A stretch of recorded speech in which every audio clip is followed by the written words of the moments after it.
अस्सलाम वालेकुम नाज़रीन, आप देख रहे हैं बी न्यूज़। मैं हूं आपका host Hamad Shah. Program on the record के साथ बात करेंगे नाज़रीन हल्का पीपी 90 के इलेक्शन के हवाले से। ज़िमनी इलेक्शन वहां पे होने जा रहा है 17 जुलाई को। आज 1 जुलाई हो गई है, 16 दिन बाद ये इलेक्शन होगा। जैसे जैसे ये दिन गुजरते जा रहे हैं, गर्मा गर्मी आ रही है बकर की सियासत में। और दूसरी जानिब नून लीग के लिए जो है इलेक्शन इन 20 हल्कों में बड़ा मुश्किल हो गया है। अगर इलेक्शन मेरिट पे हो जाता है, साफ शफाफ हो जाता है और हुकूमती मशीनरी इसमें ज़्यादा इस्तेमाल नहीं होती और किसी किस्म की कोई धांधली नहीं होती है, तो फिर ये नून लीग के लिए इन तमाम 20 हल्कों में इलेक्शन लड़ना इस वक्त बहुत मुश्किल हो गया है। उसकी रीज़न आप सब जानते हैं नाज़रीन के हुकूमती जो कारकर्दगी है पिछले 2-2.5 माह से, उन्होंने मुल्क का बेड़ा गर्क करके रख दिया है। पेट्रोल देखे कहाँ पहुँच गया है, रोज़मर्रा की अशिया देखे कहाँ पे पहुँच गई हैं। बिजली का उन्होंने इस वक्त पूरे मुल्क में एक बहरान पैदा कर दिया है और इतना बुरा सिस्टम चल चुका है अब बिजली की वजह से कि बहुत सारी बेरोज़गारी फैल रही है। फैसलाबाद से बहुत सारे लोग, जो हम बखर की अगर बात करें, क्योंकि हम बखर में रहते हैं, तो बहुत सारे लोग को मैं जानता हूं जो फैसलाबाद से जिनकी नौकरियां फारिग हुई हैं और वो वापस बखर आ गए हैं, क्योंकि छोटी फैक्ट्रियां तो ऑलमोस्ट बंद हो चुकी हैं और बड़ी फैक्ट्रियों पे जो उन्होंने टैक्स लगाया है तो उससे बहुत सारे लोगों ने अपने एम्प्लॉयज़ को फारिग करना स्टार्ट कर दिया है, क्योंकि कंपनी के खर्चे उनसे अफोर्ड नहीं होते, फैक्ट्रियों के खर्चे वो अफोर्ड नहीं कर सकते हैं। बड़ा टैक्स लगाया उनके ऊपर। ये तजर्बाकार हुकूमत जो एक रजीम चेंज के ज़रिए, जो अमेरिका की साजिश के ज़रिए इस मुल्क के ऊपर मुसल्लत हुई थी, उनसे ये मुल्क अब नहीं संभाला जा रहा है। वो जिस मकसद के लिए आए थे उस मकसद में वो काफ़ी हद तक कामयाब हो गए हैं। उन्होंने नैब को जो है बिल्कुल नैब को एक मुतनाज़ा बना दिया है। उसके बाद उन्होंने FIA में भी अपनी मर्जियाँ शुरू कर दी हैं। बहुत सारे मामलात उन्होंने अपने जो है सीधे कर लिए हैं। बहुत सारे केसेस ख़त्म कराने की भरपूर कोशिश की जा रही है और कुछ केसेस तो उन्होंने ख़त्म करवा भी दिए हैं। तो वो अपने मकसद में तो कामयाब हो गए हैं, लेकिन पाकिस्तानी अवाम के साथ एक बहुत बड़ी ज़्यादती हो गई है। पाकिस्तानी अवाम को एक महंगाई की दलदल में छोड़ दिया गया है, जिसकी वजह से गरीब तबका, मिडिल क्लास तबका, सफ़ेद पोश तबका जो है पिस के रह गया है। और अब उनको समझ नहीं आ रही कि वो किस तरह अपने बाल बच्चों का, अपनी फैमिली को सपोर्ट करें, अपने बच्चों का पेट पालें। ये अब सिचुएशन हो गई है। उस सिचुएशन में जब नून लीग के कैंडिडेट को अब इलेक्शन में जाना है तो उनके लिए बहुत बड़ा मसला है।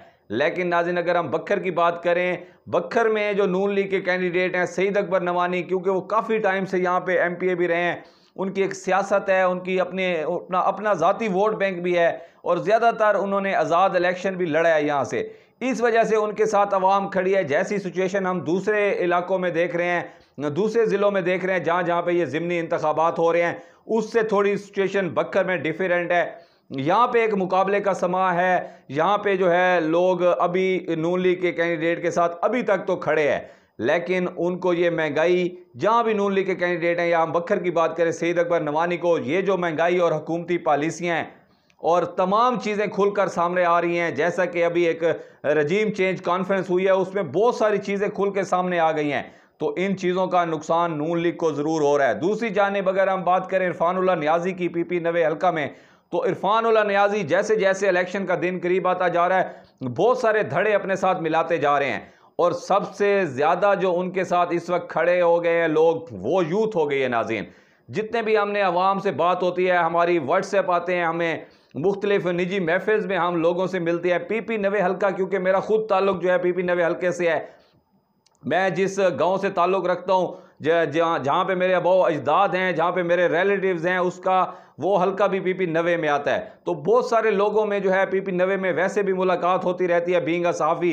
तो नाज़रीन, इरफानुल्लाह की पोजीशन डे बाय डे बड़ी मजबूत होती जा रही है और सईद अकबर का जो नुकसान दे रही है सबसे ज़्यादा सईद अकबर की अपनी ज़ाती सियासत नवानी ख़ानदान की बहुत है इस बखर में, और उनके साथ लोग उनको चाहने वाले भी हैं। लेकिन सईद अकबर को इस वक्त जो नुकसान सबसे ज़्यादा चीज़ दे रही है वो नून लीग का टिकट दे रहा है, क्योंकि नून लीग इस वक्त लोगों में जो है नून लीग के ख़िलाफ़ बहुत ज़्यादा नफरत है। नाज़रीन, बहुत सारे लोगों से हमारी बात हो चुकी है, लोग कहते हैं कि हम इनसे अब नफरत करने लगे हैं और इनको हम कभी वोट नहीं दे सकते हैं। दूसरी जानिब इरफानुल्लाह का अपना भी वोट बैंक है। लास्ट इलेक्शन में उन्होंने 45,000 वोट लिया था और सईद अकबर ने 59,000 वोट लिया था।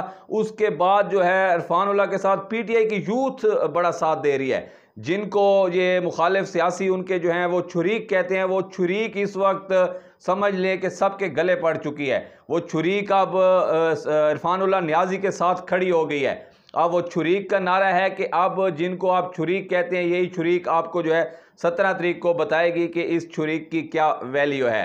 तो ये अब सिस्टम बन चुका है। इलेक्शन बड़ा मजबूत हो गया है पीटीआई का इस हल्के में। दूसरी जानिब जैसे ही अब पेट्रोल की कीमत चढ़ी है तो कल से एक और बहरान आएगा बक्खर में भी और पूरे पाकिस्तान में भी, और लोगों की और नफरत बढ़ेगी नून लीग से और नून लीग के कैंडिडेट से। तो इमरान खान का जलसा भी अभी बाकी है इस पीपी 90 में, तो उसका भी इफेक्ट होगा। अब देखना यह है कि इमरान खान जलसे में किस किस्म की स्पीच करते हैं। और इमरान खान अभी तक तो जो मुनहरिफ अरकान है उनके खिलाफ बड़ा सख्त उनका रिएक्शन आ रहा है। तो अगर यही रिएक्शन और यही जोश और जज्बा अगर दरिया खान हल्का में भी आता है तो फिर सईद अकबर के लिए जो है एक खतरे की घंटी ज़रूर बज सकती है। दूसरी जानिब नवानी ख़ानदान अपना दिन रात मेहनत कर रहा है।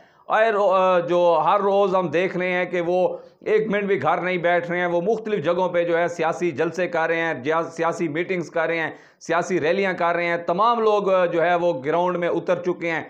मुकाबला बड़ा सख्त होने जा रहा है, लेकिन इस बार जो है बहुत सारी तब्दीलियां आप बक्खर में नाज़रीन देखेंगे, क्योंकि बक्खर में डे बाय डे नज़रियाती कारकुन, नज़रियाती वर्कर जो है बल्ले ने परेशान ज़रूर किया हुआ है सब मुखालफिन को।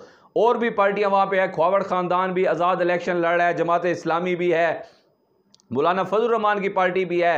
वो तमाम लोग इस वक्त उस छुरीक से और बल्ले से बहुत ज़्यादा परेशान हैं, क्योंकि लोग इमरान खान के साथ डट के खड़े हो गए हैं।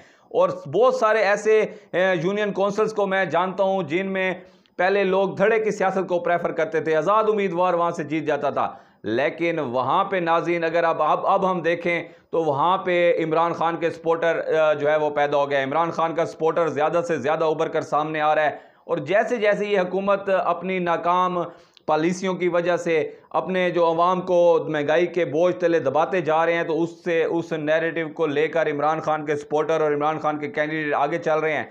तो ये देखना है कि अब आपने कमेंट बॉक्स में बताना है कि इस वक्त की सिचुएशन, खासकर पीपी 90 से जो लोग ये मेरा प्रोग्राम देख रहे हैं, आपने ज़रूर कमेंट बॉक्स में बताना है कि उस हल्के में किसकी पोजीशन आपके हल्के में ज़्यादा स्ट्रॉन्ग है। तो इंशाल्लाह नाज़रीन जैसे हमारे पास इंफॉर्मेशन आ रही है हम आपसे शेयर कर रहे हैं। हमारे साथ जुड़े रहिए। Keep watching B news.